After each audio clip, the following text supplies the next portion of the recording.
Okay, it's going now, so we can get started whenever you want, so.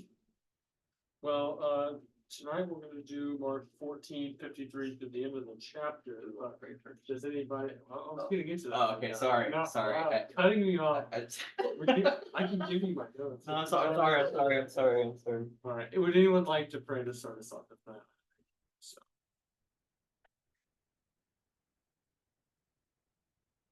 Dear Lord, thank you so much for allowing us all to get together to study your word. I ask that you would just let your word to go deep into our hearts and help us to understand more about you and to love you more through studying your word. Yeah, please help this time to be fruitful. We love you and may your name be glorified. Amen. so verses 53 to 72, I think that's 19, 20 verses. 20 verses.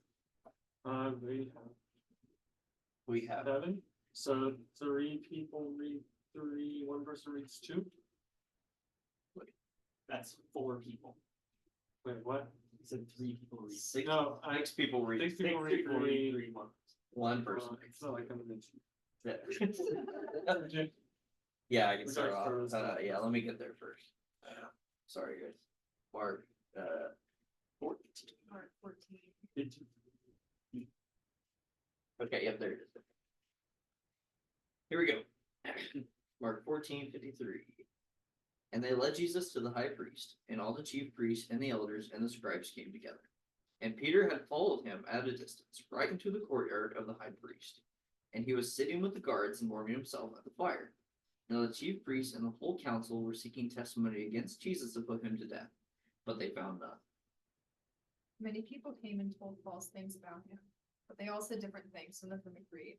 Then some people stood up and lied about Jesus, saying, "We heard this man say, I will destroy the temple that people made, and 3 days later I will build another temple not made by people." Yet even then their testimony did not agree.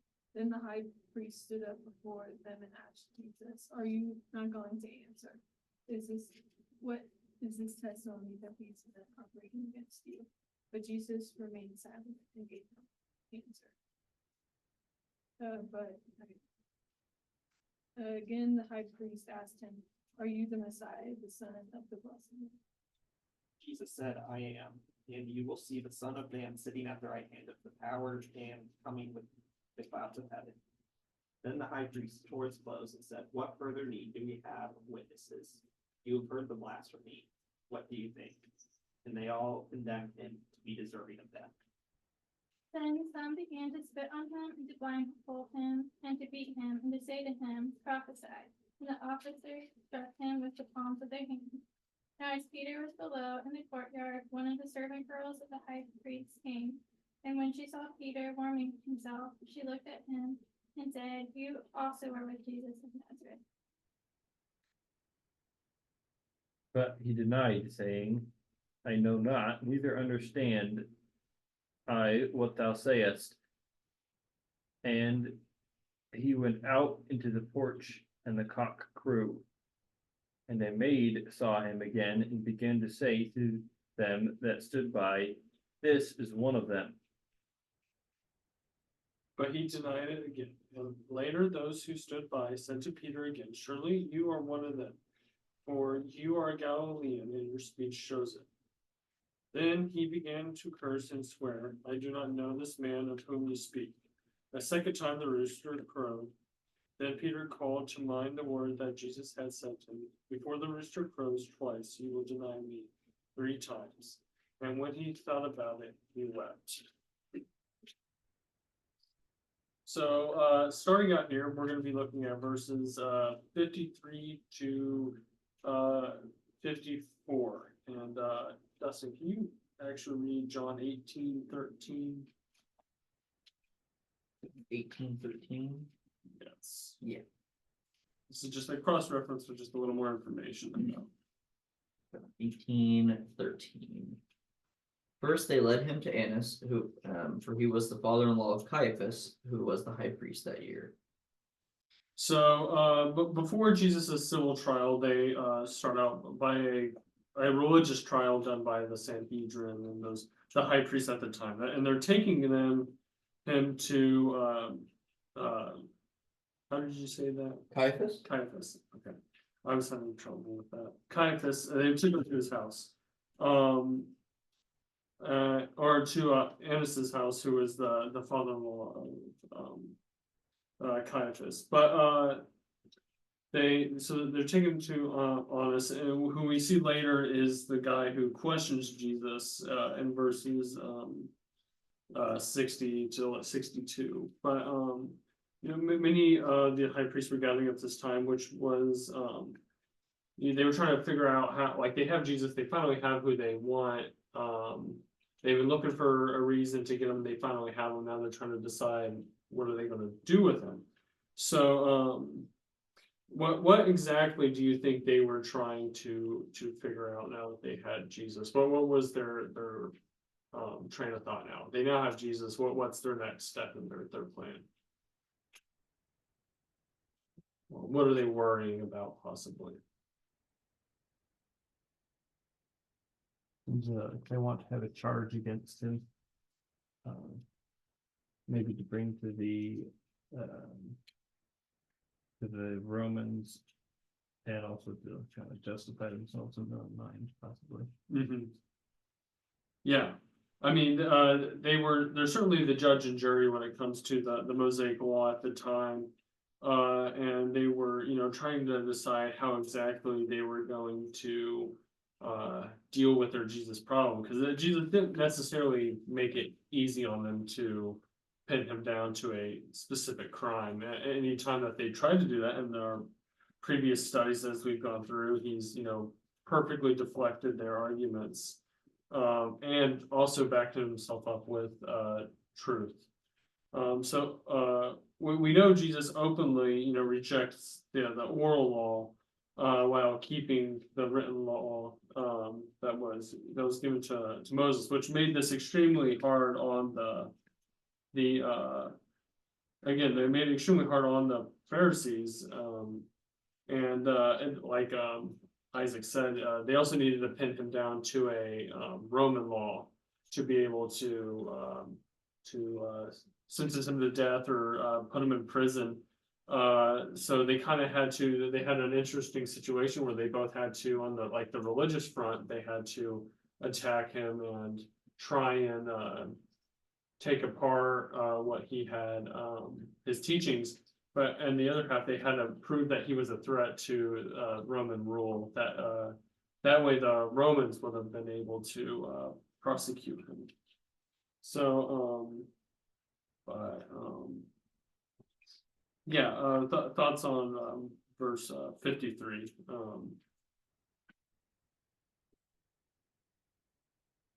In verse 54, we see we kind of have a split story here. We kind of bounce in between, Jesus and his arrest while he's with the Sanhedrin, and then also as Peter follows. Brandon, can you read? I do not. I'm gonna guess it's Luke 15. Shoot, I just have 15. Just pick a verse. I don't have the chapter. It's Simon Peter followed Jesus, and so did I think it's John, and so did another disciple. Since that disciple was known to the high priest, he entered with Jesus into the courtyard of the high priest. I think it's, sorry. It wouldn't be John 15. It's John something 15. John something 15. Yeah, I'm pretty sure it's John because Is probably 18. I'm not sure. Did you just write 15? I just have 15. Oh. Yeah. We'll find it. We'll figure it You out. said something about the high priest courtyard, that's what it was supposed to say. Yeah, Simon Peter followed Jesus. Okay, so it's John 18, verse 15. Okay. Read that. Forgive me, guys. I am a little rusty. verse.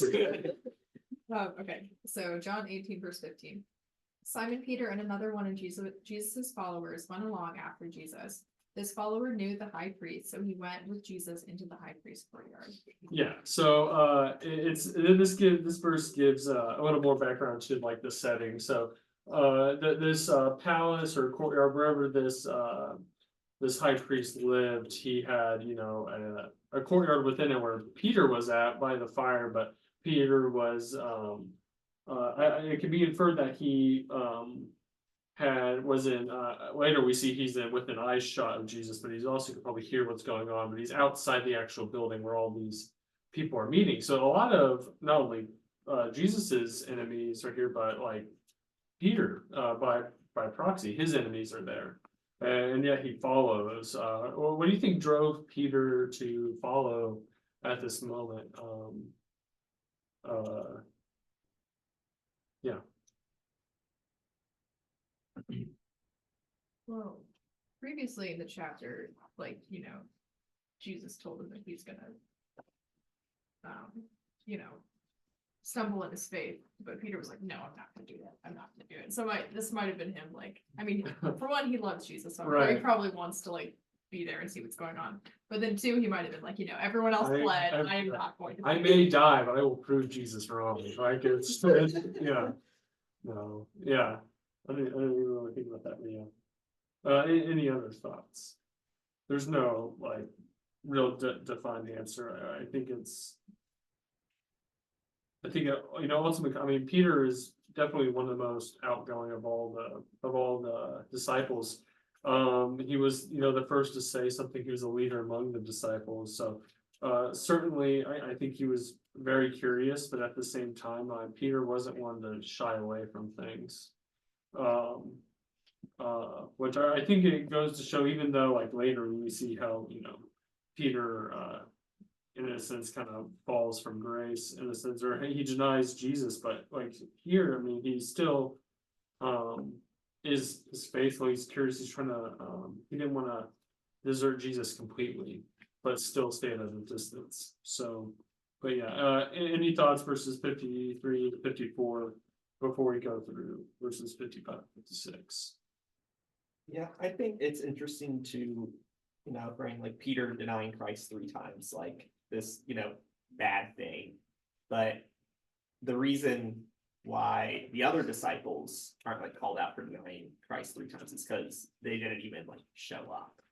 Yeah. So I don't know. Right, no, I think that's definitely, I think when I was doing this study, I mean, I was kind of like, which I mean, it may just be, you know, Or I guess one other disciple. What's that? yeah, I think it was, John probably stayed on the outside of the place, was still like within the area that Peter actually went in. Is what my commentary said, but, I'm not for sure, I'm not going to say that was definitely what happened or anything, Well, but there's a note in here, but I have no idea where it leads, so. yeah. I'm gonna, like, ultimately, I don't think it's important, but yeah. So yeah, verses 55 and 56, now the chief priests and the whole council were seeking testimony against Jesus to put him to death, but they found none. For many bore false witness against him, but their testimony did not agree.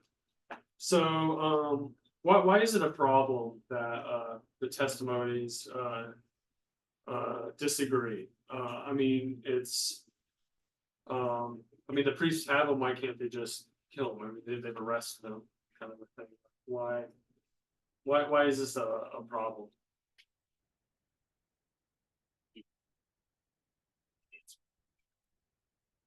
I know, Dude, it's great. who gave him that? Give him a lesser big Bible. Danny SB. No, I can actually learn something when you lead. It's Yeah. Wow, that was good. That's just rude. Oh, go ahead, go ahead. Yes, go ahead. Can somebody read Deuteronomy 19:15? But according to this, it's like in Deuteronomy 19:15 to 21, like they require, I'll just read, requires that for guilt to be established, there must be 2 or 3 corroborating witnesses. False witnesses are to receive the same punishment as the accused. these regulations are not followed. in the trial cases. Oh, you wanna read Deuteronomy 17:6? It's a very similar verse. And then if you want, Jason, you can read Numbers 35:30. These are just two other times that that exact thing was said. Deuteronomy what? 17:6. On the testimony of 2 or 3 witnesses, a person is to be put to death, but no one is to be put to death on the testimony. 5:30. Yep. Whoever kills a person of murder shall be put to death on the testimony of witnesses, but one witness is not sufficient testimony against the person for the death of him, for the death penalty. So, I mean, the law that these, the Pharisees were, to uphold and what they clung to, it does state they need 2 people to give the same exact testimony. And at the same time, I think it's also, they don't have an exact thing that they're looking for. There's people coming from all different directions and nothing is lining up. And it's very corrupt. They have figured out the punishment before they've even found the crime that they're going to put to Jesus, and they can't find these witnesses. They're circling, and it's just kind of ironic that they cling to the law so much, and yet they're kind of using it in like a plug and play kind of fashion. You're like, does this fit? No. Does this fit? No. Because again, he broke the oral law, but he kept the written law, which is what angered them to begin with. And again, also, I mean, you can also even just look at the setting of the place, that they're not meeting. Usually they would at meetings that Sanhedrin would meet in a more public area. They're meeting in one of their houses at this point. It's clear they didn't want many eyes on them. It's at night. They're trying to keep this as quiet as possible. But yeah. Any thoughts verses 55 and 56?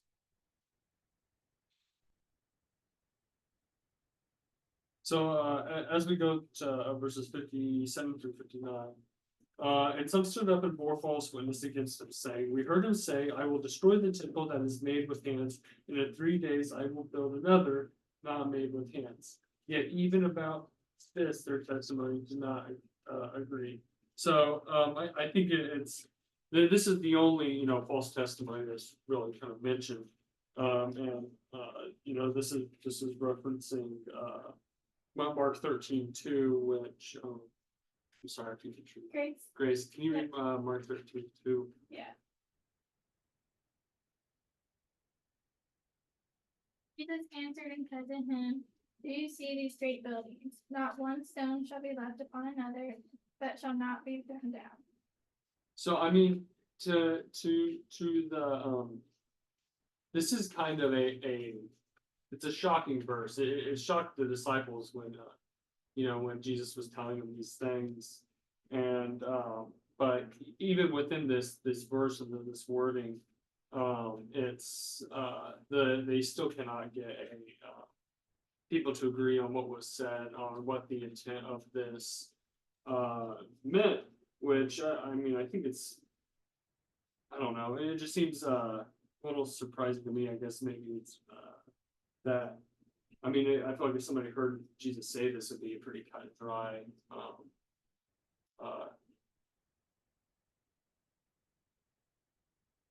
hearing, I guess, that it would be pretty simple at that. But again, they still cannot pin it on him. They were trained to the Pharisees, they're trained to find like the specifics in the word, to pick out exactly what people are doing wrong, to the sin and everything like that. But in this situation, the details are what's getting away from them. They can't get anything tangible because what they clung to was not tangible to begin with. It had no substance to it, so they weren't going to find any, falsehood in something that did have substance, like Christ. And, but yeah, I mean, there's, any thoughts on verses, 57 to 59? So, so they're probably, so in John 2, verse 19, he says, are you, Yeah. okay. He says, this is where Jesus answered, he says, destroy this temple in 3 days, I will raise it up. Yeah. So that's probably where the verse where they probably heard him say this and were like quoting him. But notice he doesn't say, what they say here is they say that he said, I will destroy this temple. That is made with hands in 3 days, I will build another not made with hands. Mhm. But that's not what he says here, right? He says, destroy this temple and in 3 days I will raise it up. And there it's, I mean, it's explained that he's talking about himself and that, he was speaking about the temple of his body, right? That Yeah. he would be destroyed and in 3 days he'd be raised up, Mhm. right? So they're completely, I mean, they're adding a bunch to say, oh, he's gonna destroy the temple and then he's gonna, and then he's gonna rebuild it, Mhm. like something maybe Right. not made with hands, but like that's not, they're completely just misunderstood what he said or trying to say that he would destroy it, but he didn't, he never said that. Right, which it's funny because, Jesus did, teach a lot in parables, which was, which I definitely like, kept things, more obscure, but at the same time, it was, easily to understand by more common folk. But here, these intelligent people who spend their whole lives studying it, they have the most trouble understanding what, Jesus is getting across. All this false witness of Jesus is prophesied about quite often, especially in the Psalms. Psalm 41:7 says, all who hate me whisper together against me. Against me, they devise my hurt. This is the same psalm where it's talking about Jesus, keep him out, familiar friend, my trust, great bread has lifted up his heel against me. So, I mean, these were real hurtful things to Jesus to be, have all this false witness. against Right. him. Yeah. Yeah, I mean, it's probably, you have all these people who, when we're in the area of Jesus or listen to him say these things, and yet they don't understand it. The emotional toll of that without the whole idea of like him being arrested on top of that, would have been very jarring, very hard, to go. So, my next section is verses 60 through 65. And the high priest stood up in the midst and asked Jesus, have you no answer to make? What is it that these men testify against you? But he remained silent and made no answer. Again, the high priest asked him, are you the Christ, the Son of the Blessed? And Jesus said, I am. And you will see the Son of Man seated at the right hand of power, and coming with the clouds of heaven. And the high priest tore his garments and said, what further witnesses do we need? You have heard his blasphemy, what is your decision? And they all condemned him as deserving death. And some began to spit on him and to cover his face and strike him, saying, prophecy. And the guards received him with blows. So, it's maybe a little redundant, but what were their goals of questioning Jesus now? I mean, that they weren't getting anything for the witnesses. What was the purpose of questioning Jesus now?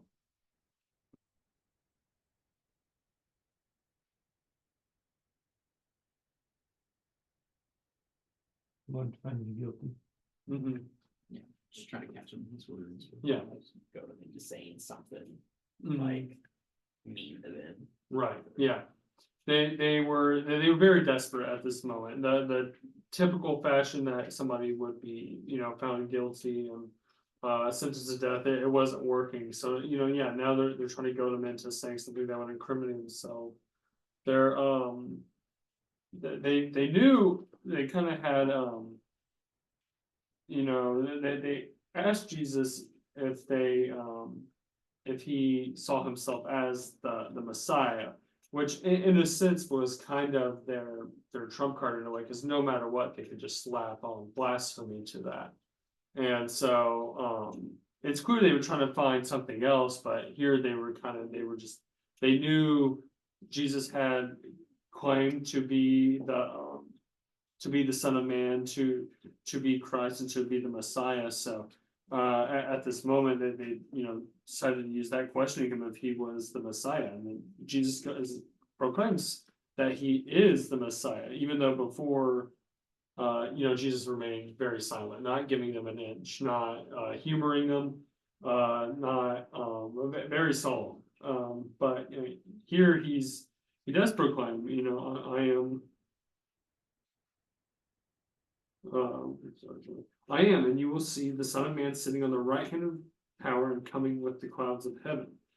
This isn't like a small claim, he's saying that not only is he, somebody of like holy providence, but he's sitting at the right hand of the Father. It's not a light claim. Isaac, can you read Revelations 1:7?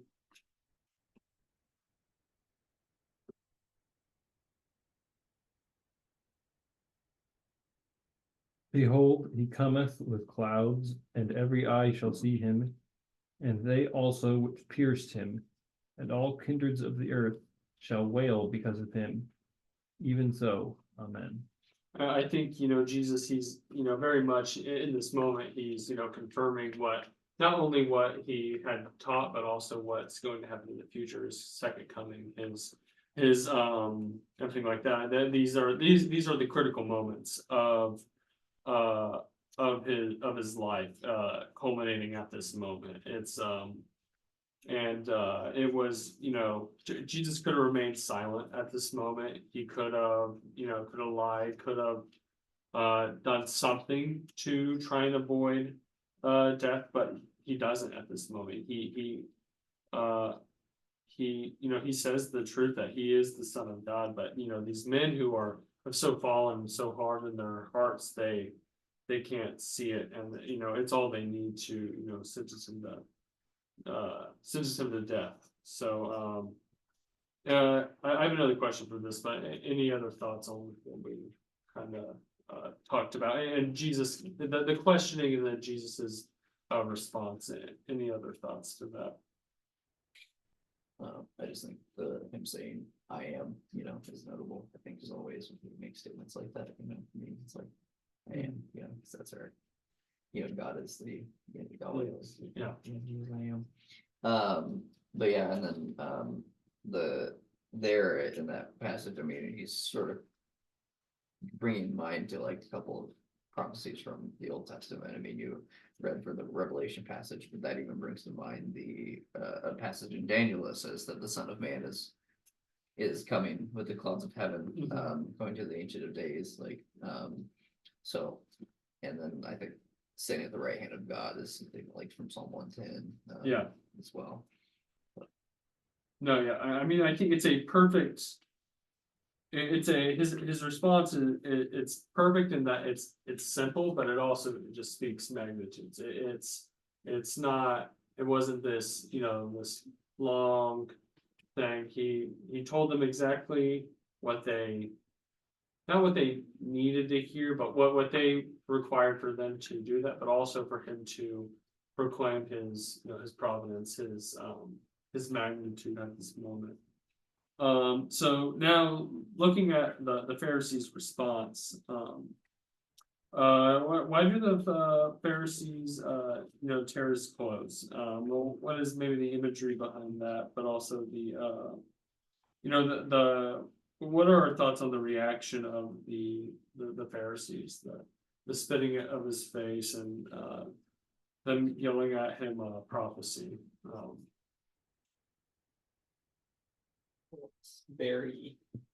Seems very dramatic. Mhm. Just initially, like they're the ones, doling out the punishment that they believe, as well as also interesting to think about.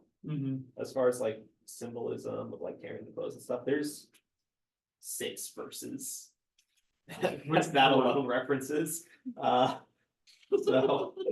Well, if Dustin wants to read Genesis 37:29. So Yeah, I can do That's that. the first one. that's the first one.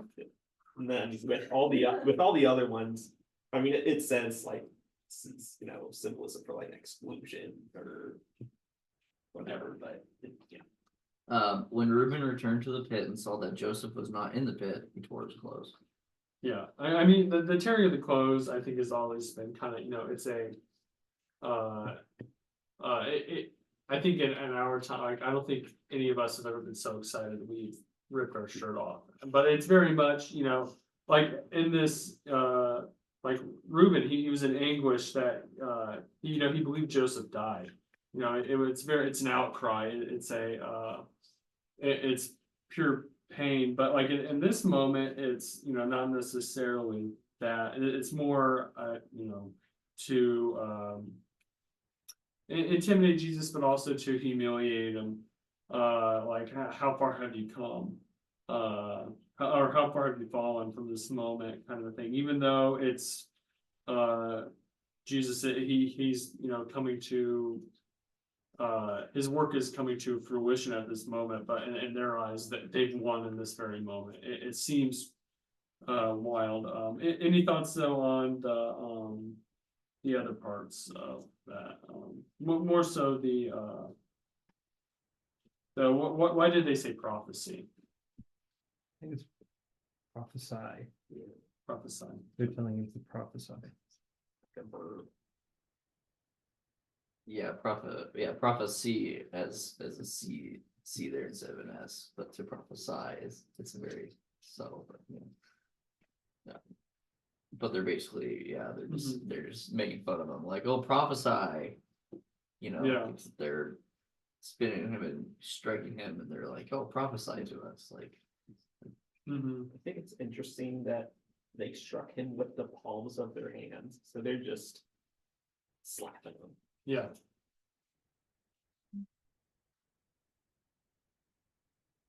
Yeah, I know in my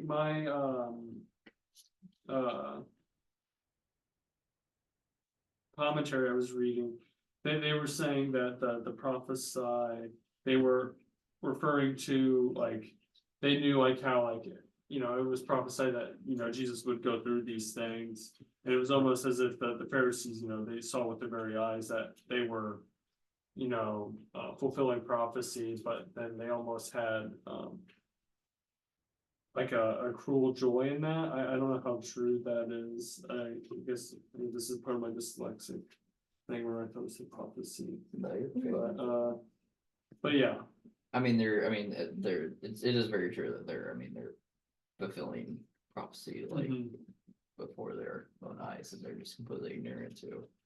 That more to what they're doing. Yeah. So. Yeah.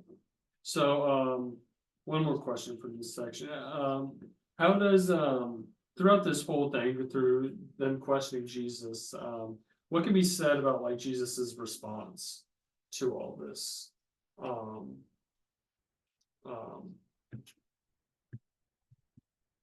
To the beatings and to the question. This is fight back. Mhm. This was unjustly done and he could have tried to plead like, you know, this is unjust what you're doing, like, stop, but he didn't say anything. No, yeah, I mean, he's very quiet through the whole thing. Really only answering what he needs to. Besides that, he's very quiet. He's, you know, receiving the violence without, you know, without reacting. And then even further, I mean, we've seen that after the Sanhedrin and all these Pharisees were done with him, he was handed off to guards and beaten even more, which is horrible. Frank, can you read Luke 22:64? This is just a little cross reference. Luke 22:64.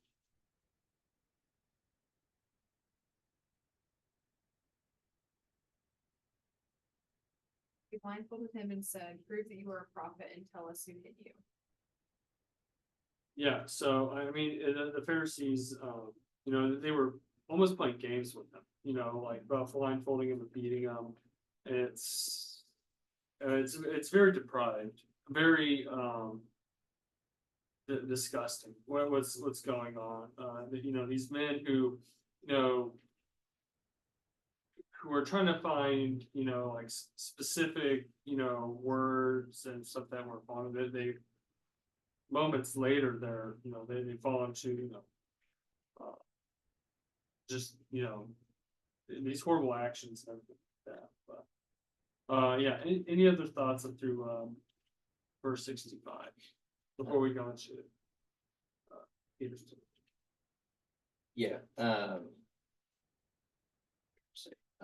was gonna add on, like, yeah, I mean, Jesus didn't try to respond or try to defend himself, and what I think the craziest thing about that is the fact that, I mean, if anyone had the right to defend themselves in that situation, it was him. I mean, he's like perfectly innocent in all things, so like, I mean, he had every cause and every reason to be able to defend himself, to be able to say, I didn't do this and that, like I'm in the right, you know, but he didn't.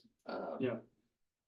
And I think that should very much humble us, who whenever, even not, we don't even get anywhere near this sort of situation where something gets brought against us and there's some truth to it, but we're still like, no, no, here's why I'm good, I'm in the good, you know, and it's, we're so, I think we're, yeah, we shouldn't respond, we shouldn't, try to stir the pot, you know, sometimes when it's not necessary. Just be humble and be like Christ is. When the time's there. Yeah.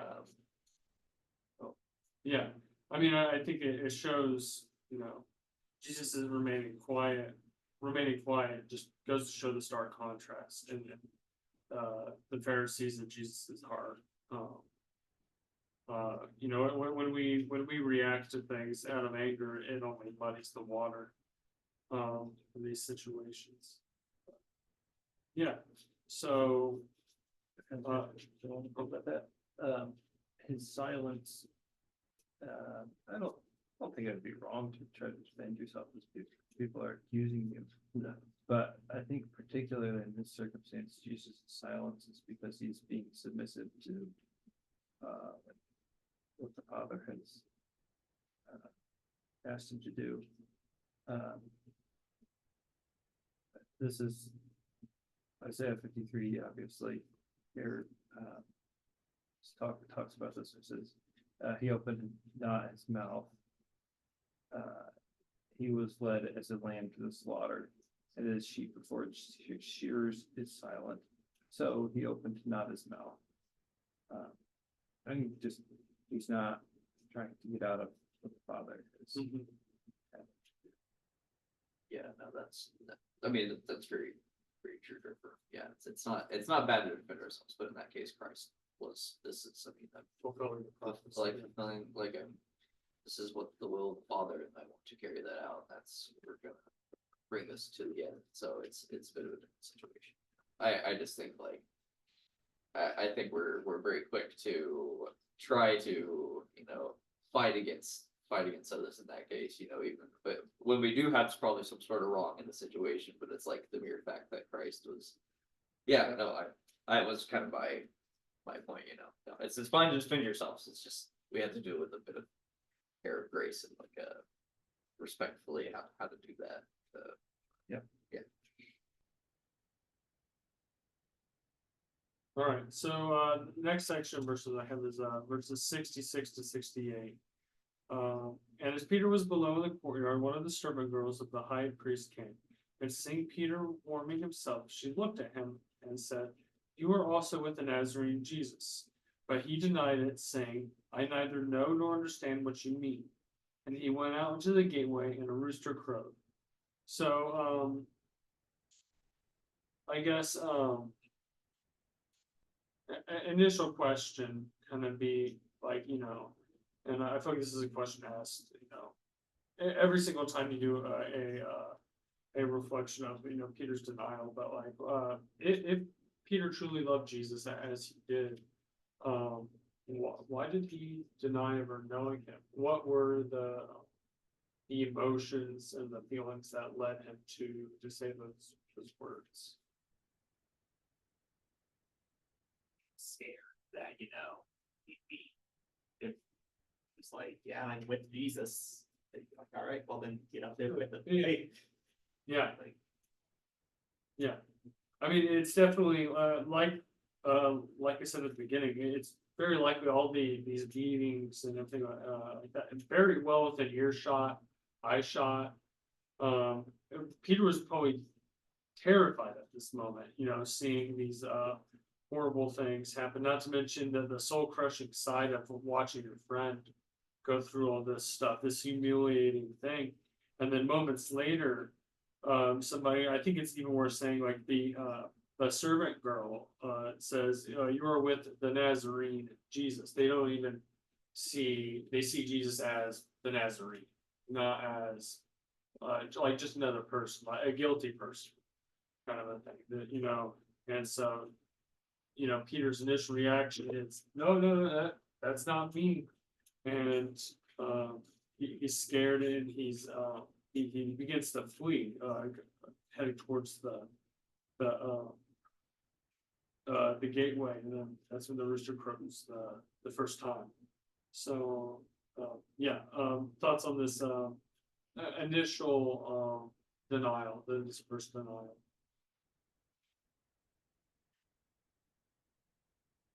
So, going further, verses 69 to the end of the chapter.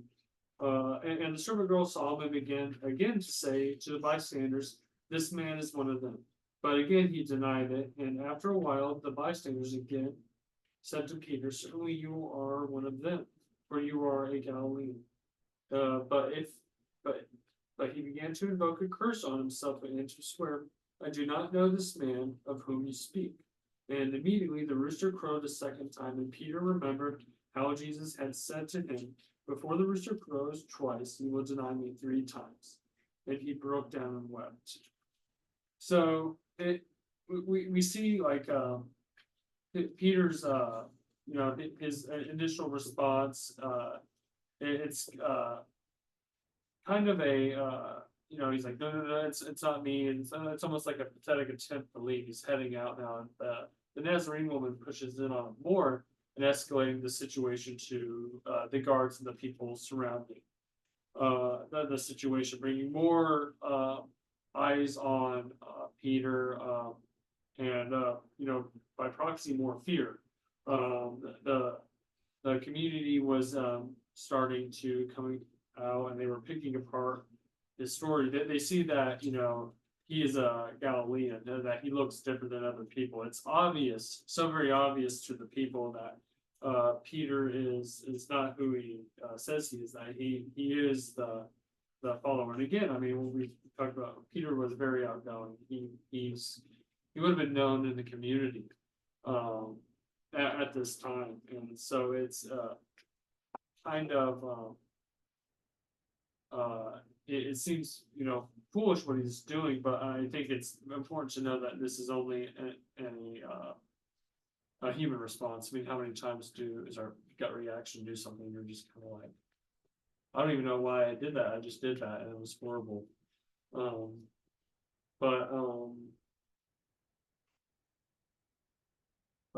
we also see, you know, that this time he invokes a curse and he swears on himself. He's getting irritated or flustered. He's tripping up on his words, and he's, you know, he's doing things that are not, you know, not right in the eyes of God at this moment.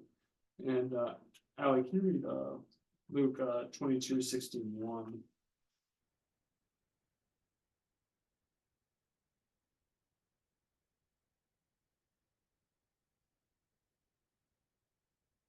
$22.61. Yep.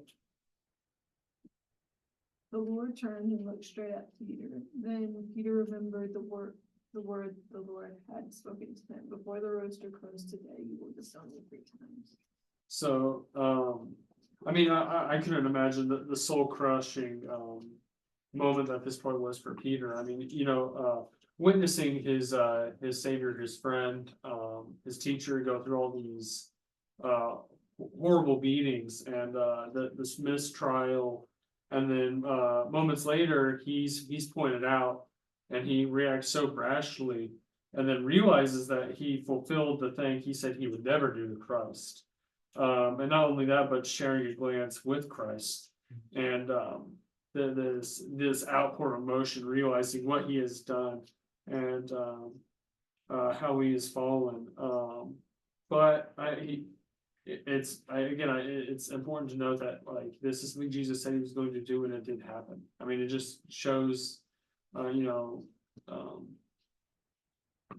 Jesus's providence in this moment, but ultimately, I mean, this is not necessarily a feel good verse, a feel good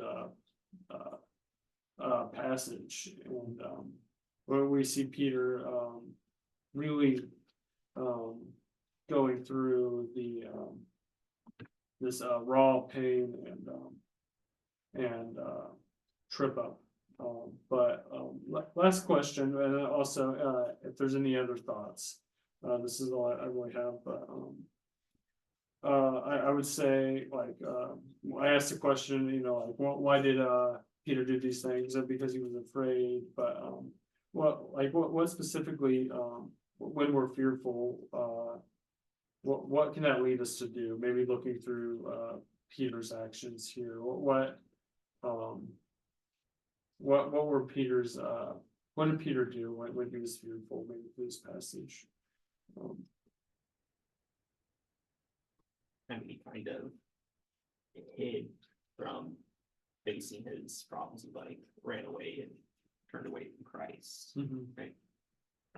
Like saw that standing up and doing what he knew was right would have caused him a lot of problems. So he just kind of backed off and fell into the temptation of just saying whatever he needs to, or whatever he wants. And when he did that, even the situation doubled almost, and as more people became aware of it, it became worse. I think it's also important or nice to point out that Peter wasn't he was a strong follower of Christ at this moment, and this isn't a weak person who fell into this trap. It's something that we all can do. I mean, it's easy to look down on Peter or look down at this moment and pick apart what exactly he did wrong, but it's important to know that we all could fall into that trap. We all have fallen into that trap of allowing the fear to rule us and to cause us to backslide, to turn away from God. Any other thoughts? That's all I really have. Yeah, I think it's very easy for us just to be like, oh, I would never do that, but I mean, even if we don't explicitly deny like, oh yeah, like, oh, I don't know him, I don't know what you're talking about. I mean, there's often times where, I mean, it's relevant in the relationship with other people to bring that up, or like to defend our faith, or to defend like moral truths. But yeah, we sort of just like hang back, or just like like it's, and we shouldn't do that because it's just not good. So I think even if it doesn't explicitly pay off, it doesn't this, like there's a lot of situations I mean we do with our life, the decisions we make that can be against like, oh, this should be what I'm doing, or I should have said this, or I should have did this, but I was too afraid to mention it because I didn't want that person to be upset with me, or I didn't want to cause drama, or I didn't want to, and that's but that's, I mean, that's denying Christ before others, like even if you're not specifically saying, oh, I don't believe in him, or something. It's so it's we all fall into it. It doesn't have to be to this extreme, but I think you made a good point that this isn't like, oh, Peter's not a true believer, you know, but all true believers would do that perfectly, like, it's not, it's. I mean, Peter like really, like had this confidence in Christ and Mhm. seemed to like love him, Yeah. you know, and he does, but it's still, I mean, we still struggle with Right. sin, we still battle with the flesh, I mean, for someone like David to be called a man after God's own heart, for him to, but for him to still fall so drastically, like, Mhm. I mean, But yeah, like not- Jason said though at the beginning, he's the only disciple that put himself in this situation. He was the only Yeah, one there was another. there. yeah, No, never mind. there was, well, not Mark, it does Yeah. mention, John was there, and I think, Mm. there's also a moment where Okay. Jesus is on the cross, and he's like, you know, here's, to the disciple, he's like, here's your mother, here's your, like, Right. here's your son, like, Do you think the other disciple just, you know, said he knew Jesus and nothing happened? Cause that'd be a really bad look for Peter. yeah, I'm I gonna don't know. guess it wasn't a Jesus loving crowd, so. yeah, we're not quite sure what happened with the other one, so, but.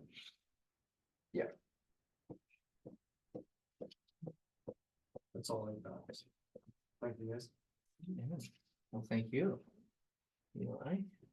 This study Bible has 2 bookmarks. Yep, It's just in case, you know, you need a couple places to flip back between, so, okay, well, I'll go ahead and, stop this. I think, but yeah. Around 6:45. Bye, Enoch.